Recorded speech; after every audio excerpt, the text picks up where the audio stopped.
In this video, I want to go over the advanced controls. Before we do, I want to make 3 points real quick. One, most people won't have to mess with the advanced controls too much. They can just simply do the default settings. SniperBot Pro is going to be fast enough for them. It's going to be able to collect all the leads they need to collect. We realize, especially in our office, Rick, myself, like tinkering with things, making things optimal, seeing how far we can push it, see exactly how many leads we can get back. So we're always looking to take what we have and figure out a way to make it faster, a little smoother. So if you're like that, we have the advanced controls for you. Second point, we can't give you a magic number with advanced controls. Every internet connection, every router, even every search is a little bit different and requires different settings if you're looking to optimize it. Default settings work with everything for the most part. So with that said, even if you have no plans of messing with the threads or thread timing, watch the video because I think you'll learn a little bit more about how SniperBot Pro works. You can mess with the threading and the timeouts. You can't mess anything up, so have at it, test away, and we'll get started with ours. SniperBot Pro is a like I mentioned earlier, it's a multi-thread application. Well, actually, it's a multi-threaded application. It has two different sets of threads. It has search thread, or the front end, and then we have the back end, or what we refer to as the second page search thread. So this is where you would change your threads and your thread timing. If you notice here, we have a 4 for our initial search threads. We'll just call them the front end threads. And then we have a thread pause of 1000 and a timeout of 30.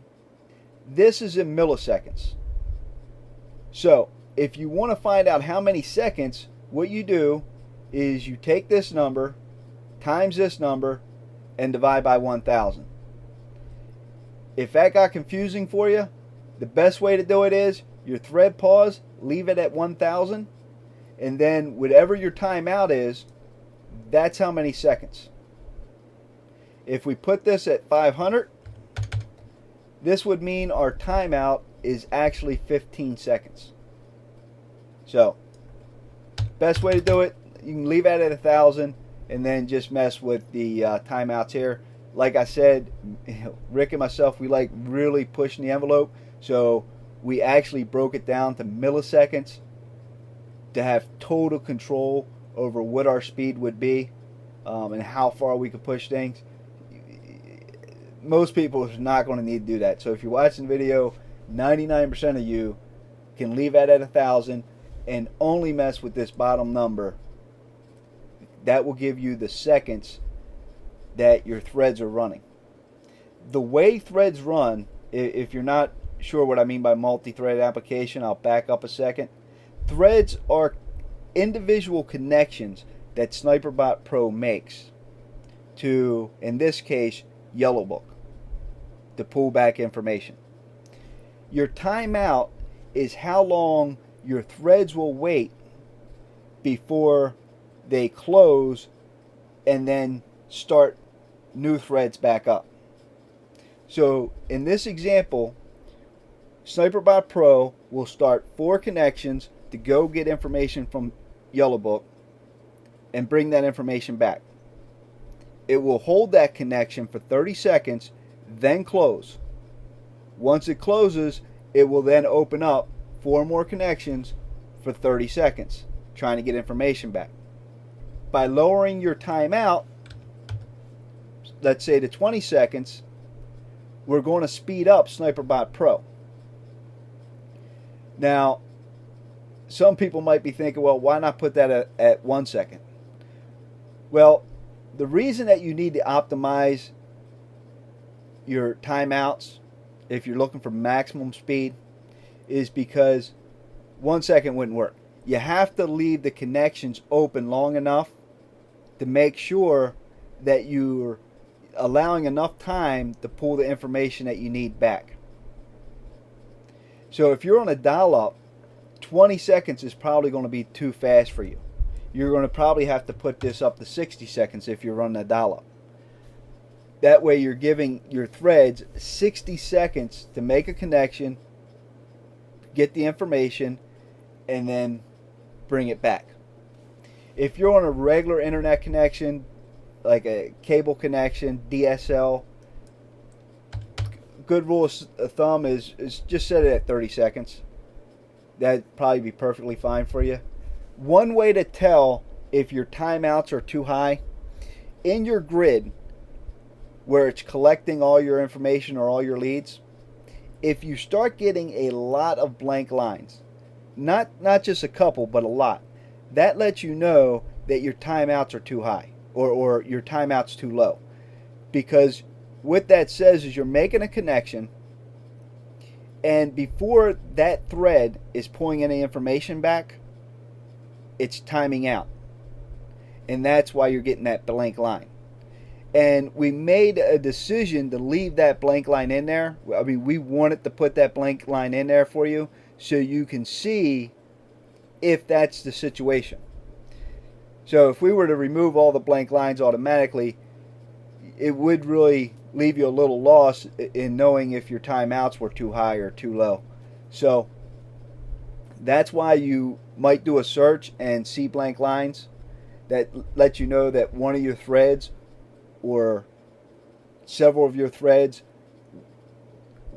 didn't have enough time to get your information, close out, bring that information back into the grid. That's the same thing with the bottom threads, works the same exact way. What you would want to do is whatever your number in your top threads are, just times that by 10 for your bottom threads. The reason that we do that is because your first set of threads go out to Yellow Book and they bring back all the Yellow Book listings. Now there's usually 10 per page.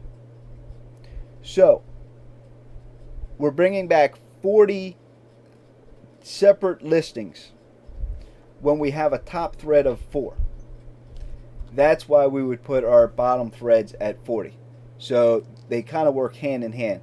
I'm going to show you how that works here right now. We're going to go ahead, just do a search. We're going to go over to our search options tab, and I want to show you here we have 4 threads on our top. In our link queue, you'll see that we have 40 links. That's here. So what those top threads did, they went out to Yellow Book and they scraped those pages and brought the links back in. And you'll see here we're up to now 79. In just a moment you should see this number then go down because the bottom threads come in, grab these listings, and perform all the additional searches like the Bing searches, the Google searches, the backlink searches. So what you want to see in this link queue is numbers going up and numbers constantly coming down. That lets you know everything's working nice and smooth. So we should go up by 40, come down by 40, or by whatever number your threads are. So if you have, we'll wait for this to cycle through one more time, and you'll notice it's on a 30-second cycle. Let's go back over to our advanced controls here. You'll notice that when it's in the middle of a cycle, you won't be able to click on different tabs or anything. Let's change this to 20 seconds so you can get an idea of what it does. And we'll put our threads on 99 and our top threads on 9. Well, our top threads would need to be on 10. So let's go back over to our search options page. Now this number here, on our next cycle, you'll see this number jump. It should jump by 90. Okay, the bottom threads just came in. They took all the leads out of there, or all the listings. Now we're going to go ahead and do all the additional checks. and put all that information in the grid. So all this will be happening whatever you set your timeout value at. So here in just probably 7 seconds or so, you should see us grabbing 90 new listings.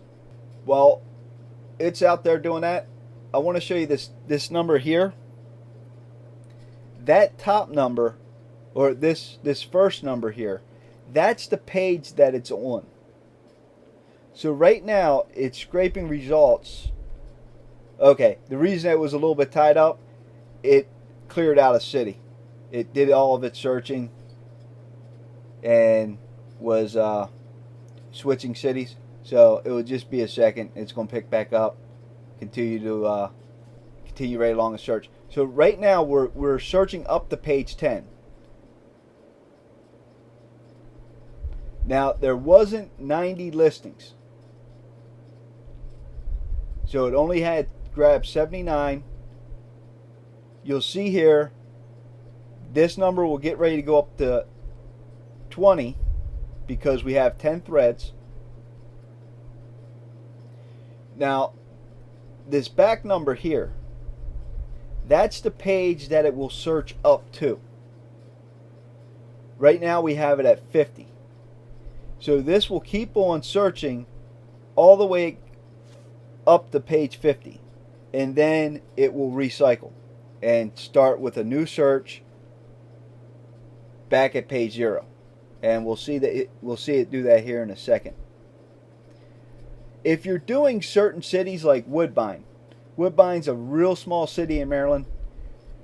For whatever keyword we're on, there just isn't enough listings. So what you'll see here, as it's continuing to collect or hit pages to collect information, nothing is happening in our link queue.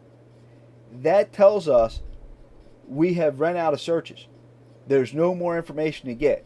So if you're doing, for example, zip codes, in most cases you should probably put this number at 10, possibly 20 if you want to be safe and make sure you don't miss any information. But this right here will definitely speed up any of your searches if you're not doing a city or a keyword that has a bunch of searches, because you'll just be going to additional pages where there's no information to get from. So you can also change this if you notice that you're doing a search and there's just no information coming back. You can go ahead and just change that, and next time it hits 20, it will just restart instead of having to go all the way up to page 50. So those are ways right there that you can really speed up any searches that you're doing, especially if you're doing any zip code searching. Like I said, you might want to do page 10 or page 20. Now, if good example is if you use one of these options here to only scrape gold accounts, well, most cases you're only going to get gold accounts up to page, even in a big city, you might get up to page 10. In most cases, you're only getting gold up to maybe 3 or 4. So by page 6, you're going to be, into your silvers, into your blue or free accounts. So if you're only wanting to search gold, why not just put that on 10?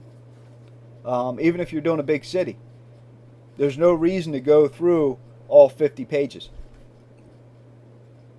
So there's no hard and fast rule though. These are advanced settings. I hope you understood how to use them. If you have any questions, hit us back on the forum. But they're pretty easy once you start messing with them and playing with them. And you can watch here in your link queue. That gives you an idea of how fast things are moving, how many links are coming in. So if you have any questions, hit us up on the forum and we'll try to help you out with it. But just understand, we can't give you a magic number to put in here. If you want the magic number, you can just leave it on the default settings. That's going to work for 90% of all the situations that you're going to want to scrape leads for.